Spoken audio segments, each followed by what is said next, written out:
E aí eu quero, né, também trazer uma curiosidade, assim, né, que a gente tem, por causa, né, da reforma do ensino médico, né, nos Estados Unidos, a partir do relatório Flexner, né, eles, naquele momento, né, é, voltaram a medicina, né, para um formato, né?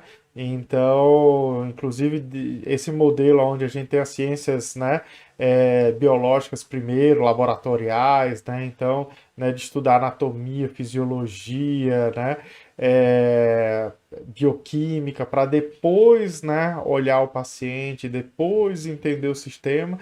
Isso veio dessa reforma, né, lá em 1917, né? Começou e naquele momento, né, eles foram, né, contra, né, o ensino de várias escolas médicas, inclusive várias escolas que trabalhavam com homeopatia, que trabalhavam com as plantas medicinais. Então isso teve um impacto muito grande na formação, né, dos cursos de medicina nos Estados Unidos, né? A gente tem impacto disso até hoje, né? E aí, né, tanto que a gente vê uma grande influência nossa da homeopatia no Brasil das escolas que vêm da Europa, né? Então a Europa tem a homeopatia muito forte, né? Comparado, por exemplo, com os Estados Unidos, né? No ensino médico, né?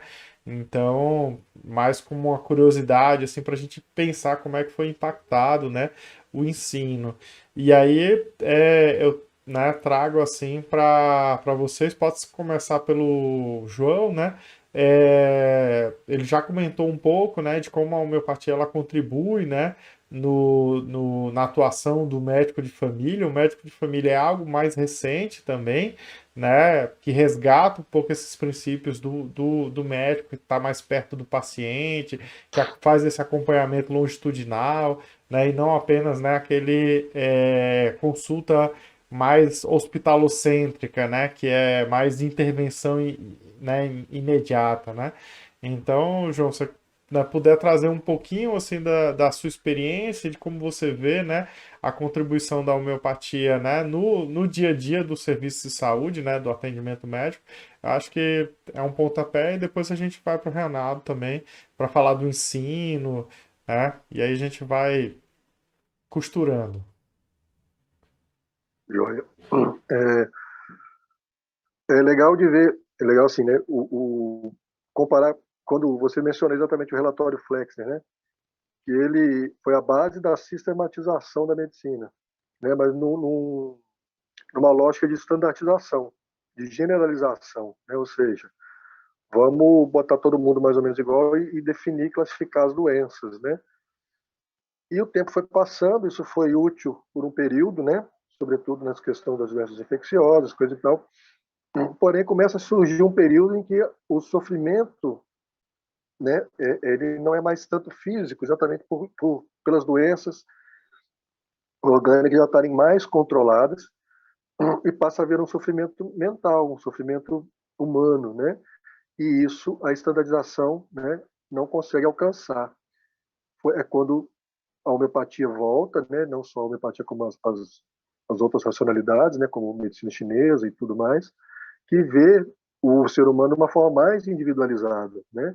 E no SUS, quando ele é implantado, e logo depois vem a estratégia de saúde da família, a lógica da estratégia é exatamente essa longitudinalidade, né?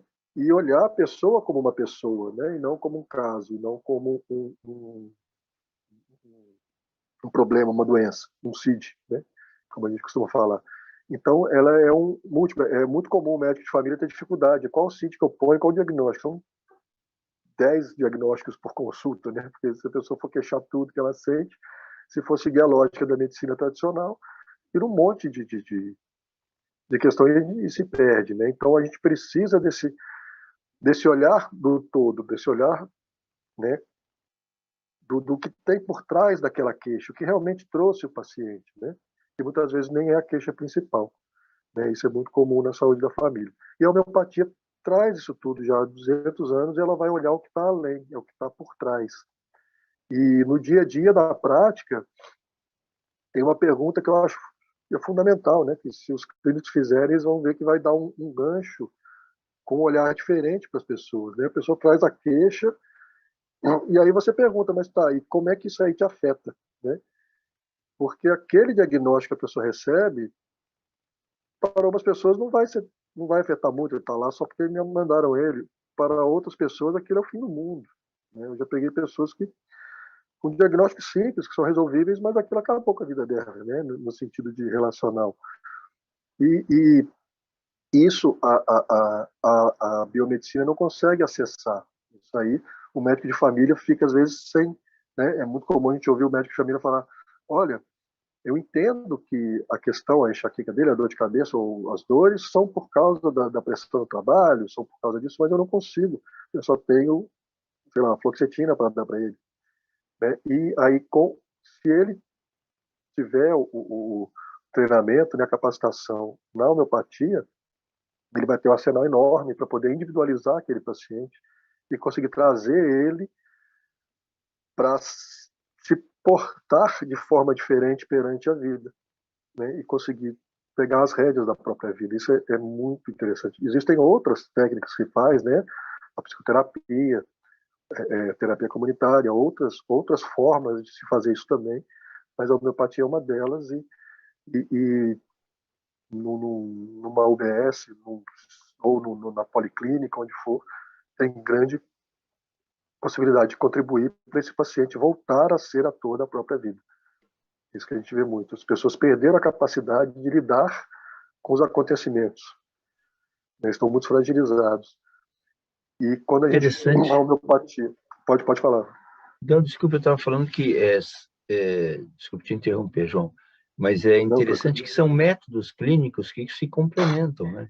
Não é você Exato. tratar só o indivíduo na sua totalidade, ele tendo um infarto agudo de miocárdio, que vai resolver.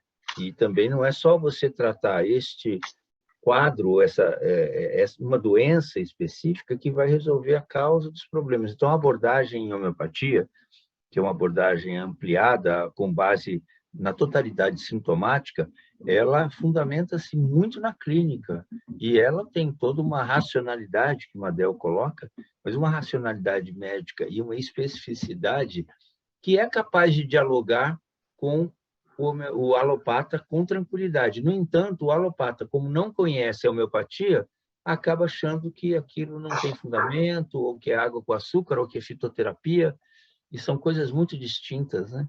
E, ao mesmo tempo, tem bases, ambas têm bases científicas, né? E a base científica da homeopatia, ela também dialoga com a alopatia, só que é um outro método também científico, que se embasa na experimentação de medicamentos no indivíduo são.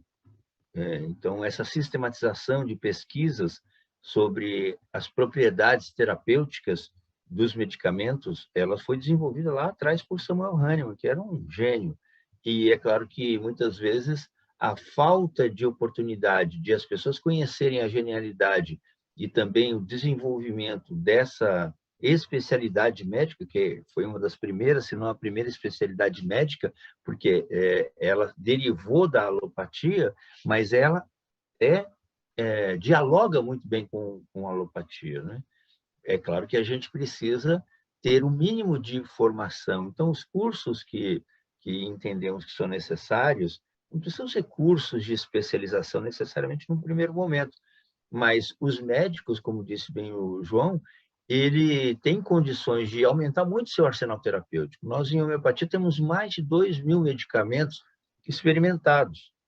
E são medicamentos que servem para tratar também doenças, para tratar o doente na sua totalidade, e também para fazer um trabalho de prevenção à saúde e de promoção à saúde.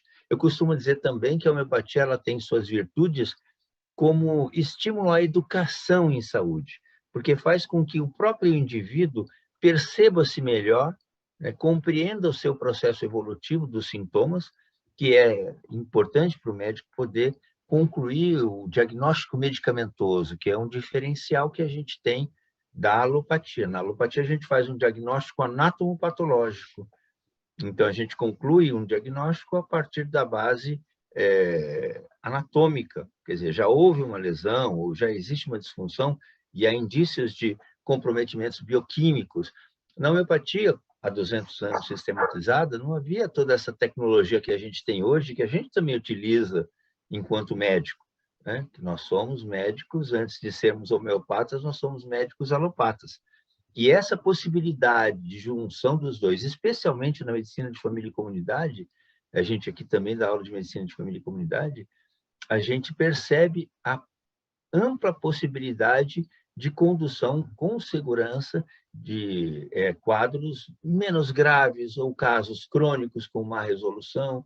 Então, a complementariedade da homeopatia, ela se dá por conta de um método desenvolvido há tempos atrás, mas que é presente, que é atual, e que está muito relacionado à integralidade que a gente tanto prima no sistema médico.